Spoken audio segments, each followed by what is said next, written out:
As a millennial teenager, I did plenty of drugs, from booze to gas, dabbling with molly and shrooms and Dex, my substance of choice. While forever quit declarations often turn bad, I've been sober for 15 plus years. On the other hand, the more I use social media, the more I can recall the depression coming from abusing drugs. After nearly a decade of creating, I decided to share some reflections. The idea isn't to advertise drugs or make you quit YouTube. It is to help you reflect and hopefully have fewer regrets. Drugs wreck your body. Speed gives you a false sense of power by actually stealing your future. Sure, at an incredibly high price, you can clean your house, take exams, approach any girl, etc. However, it robs your nervous system, your sleep, and your health. You take action now, but your overall agency takes a toll. Speed drains your life force through visible self-destruction coupled with unseen depression.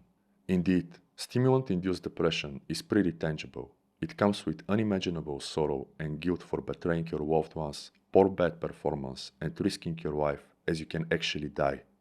The more intense the high, the more devastating the crash. So devastating that it can dry your eyes from crying.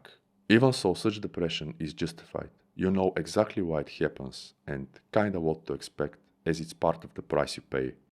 Algorithms wreck your soul. In contrast, social media is much more subtle. We know that drugs are bad, but social media has become essential. As I like to say, social media is like abusing drugs but never getting high. Speed moves you from superhuman or quote-unquote God mode to the deepest and darkest places of the clifford. With algorithms, metrics, and analytics, you face Karazhan the moment you log in. It is in your feed and dashboard. With speed, hopelessness hits with full force for about a day or two. With social media, low to medium levels of hopelessness are ever present alongside low to medium anxiety and occasional or more regular panic attacks depending on how hard you hustle. Nobody is going to save you. Sometimes what creeps in isn't just sadness, but a quiet desire for it to end. Perhaps it is the Freudian death drive when nighttime approaches. The idea of not having to scroll, grind, or perform anymore brings a strange kind of relief. Gurus say no one's going to save you as you've ever expected or asked for that in the first place. Navy SEALs tell stories about battles they were paid to fight after choosing to be SEALs. And you're supposed to resonate. Meanwhile, what you remember are quiet final notes from people who walked in Tokyo's forest and never came back. Paraphrasing, don't look for me, nothing happened to me. Yet everything happens, it is all there, on social media, it just doesn't happen to you. Now, a bit of Qabalistic background. Mapping the human psyche, the Tree of Life has 10 Sephiroth, representing perfectly balanced states of being.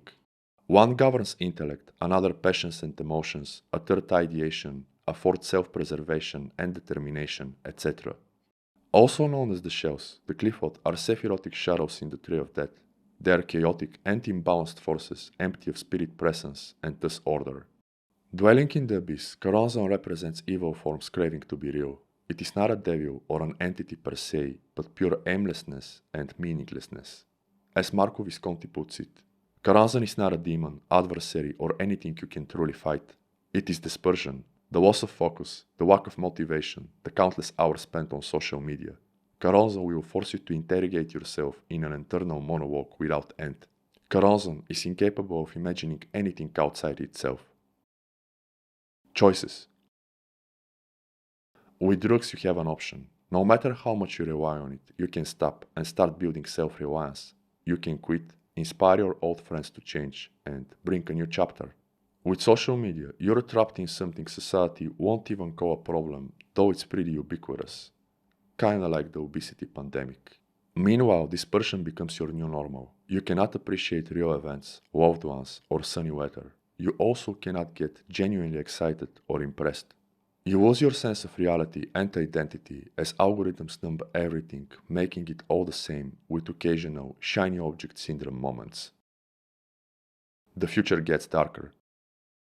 Little did you know, a decade is gone, realizing you know things about so many people you genuinely regret. Like for instance, Gary Vee's ambition to buy the Jets. As Alan Moore wrote in Watchmen, the future gets darker while the past grows brighter. If you're younger and don't know any alternatives, that past feels like an abstraction, a vague utopia that never really happened. Well, it did happen and the internet was dope, and if you're ChatGPT, you say the following. Quote, algorithms wreck your mind. They don't show up all at once like speed. They work slowly, invisibly, systematically. They take away your curiosity, your sense of agency, and your authentic voice. They twist your value system. They make you believe numbers equal worth, reach equals truth, and approval equals identity. And the worst part, you don't even know you're high. I still believe you really aren't. Let me know your thoughts. Quote, you just wake up one day and realize you're building for validation, not vision. You're chasing dopamine, not purpose. You're optimizing for engagement, not your soul. Final answer. Speed wrecks your chemistry, algorithms wreck your essence. And at least with speed you know you're using. With algorithms they use you. So yeah, algos are worse because they make zombies look functional. And they are legal, promoted, monetized. But you're awake. That is why you even ask this question. But these are just its and my reflections and opinions. Feel free to share yours and thank you for your time.